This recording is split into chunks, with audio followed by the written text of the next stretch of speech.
Basically, this is how New World should have launched 3 years ago, with this amount of content that the game currently has now.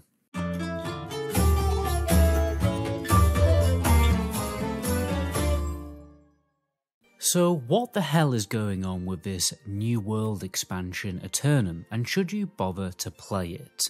Well, today I'm going to give you a quick overview of what this expansion actually has to offer and help you better decide whether it's worth playing or not. $60 is quite a chunk of cheddar, and I think many people are wondering whether it's going to be worth it. I think the first thing to clarify is that Aeternum isn't really a new expansion. It is a rebranding, restructure and revamp of the base game, with some expanded features and content. First being that the game is now available on Xbox and PS5, it is cross-play, and consequently the game's combat has been revamped to work better on controllers. The game supposedly now has more dialogue, cinematics and general world building to give the game much more life and character. The game originally launched feeling very sandboxy, but now the game will feel more like a real story-focused RPG. Although obviously many console players will be starting fresh for the first time, if you already had a character when you played the game originally, you can keep that character and still play it, but the level cap has been increased with the Angry Earth expansion to level 65. But what is new in this game? Have they actually added any new content?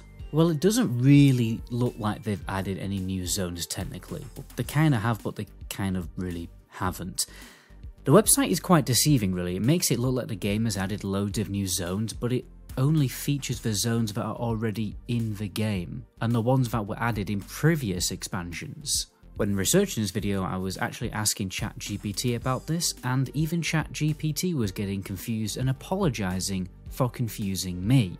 You see, when I first went into making this video, I thought, oh, this is going to be like this whole new expansion for the game, like the War Within for World of Warcraft or something, but it's not really like that at all.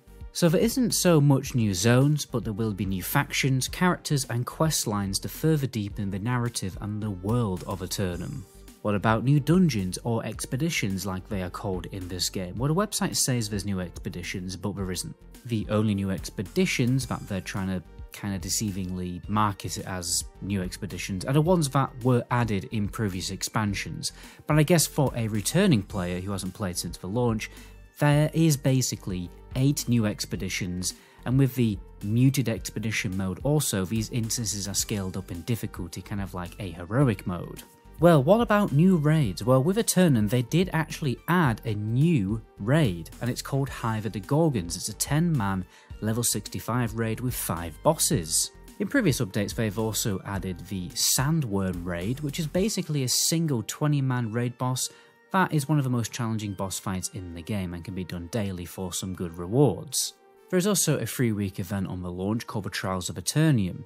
This is essentially an event exclusive for people who want to start fresh from level 1.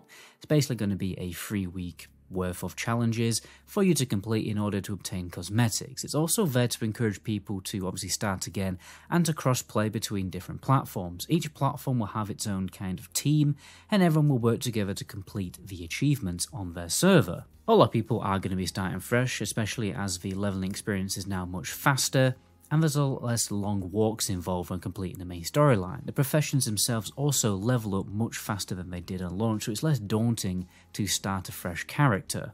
They also added a new dedicated PvP zone called the Cursed Mists. This is a free-for-all PvP zone where you gather resources and gear.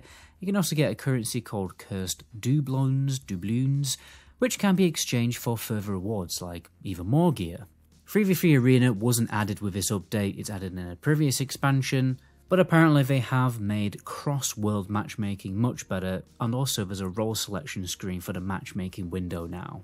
You also have your soul trials in New World, which are similar to dungeons, but they are more focused on a single spectacle boss event than a dungeon crawl. Sometimes it's, solo or group content. They basically remind me of Dark Souls bosses that you can quickly jump into and do them with your friends. There are actually 13 of these in the game, but there's no new ones with this Aeternum update, but they have made them repeatable. There are now also archetypes in the game, which are kind of like classes, but you may not know this. This isn't really how New World works. In New World, you have your weapon types, each with its own abilities, and you can combine 2 different weapon types together, and that's that. They've only really added these archetypes to the character creation screen to just make it easier for players to choose what kind of playstyle they want to go for at the start of the game, but realistically you can just pick whatever weapon combo you want in the future. So, is New World Aeternum worth buying?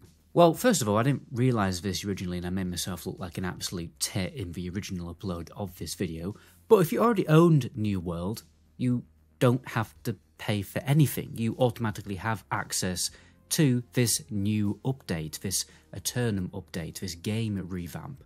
So you don't have to worry about that, you just have to buy the Angry Earth expansion if you want to unlock the content that that expansion provides. Yes, this update is $20 more expensive than New World was originally, but because it actually comes with the Angry Earth expansion when you do buy it, technically it is cheaper than buying the original game and the expansion separately. So it's not really a rip-off like I originally thought it was. Basically, this is how New World should have launched 3 years ago, with this amount of content that the game currently has now. What should have happened really is the developer should have delayed the development of the game and the release of the game until it had all the content that it does now have with this Aeternum update, but obviously it's not always the developer's fault, it's usually the publisher's fault, rushing developers to get certain content out. Everyone I've been talking to is absolutely loving the game. I've played it a little bit myself and it definitely feels way better straight from the get-go, especially with how the introduction is structured. The overwhelming consensus is that the game is way better now and it is worth playing. I think you're going to get the most fun out of this game if you are watching this video as a totally new and fresh player. You didn't play New World back in the day. You're getting a much bigger MMO now. It's very rare that MMOs launch with the amount of content that New World Aeternum now has. It basically is a form of unofficial re-release of the game, like how Final Fantasy re-released and the Elder Scrolls rebranded into the Tamriel Unborn edition or whatever it was called. That's basically New World's version of this. Let me know in the comment section, guys, if you want me to do a full-on first impressions review of this video from the perspective of a World of Warcraft player. But anyway, my name is Metagoblin. Until the next video, ciao.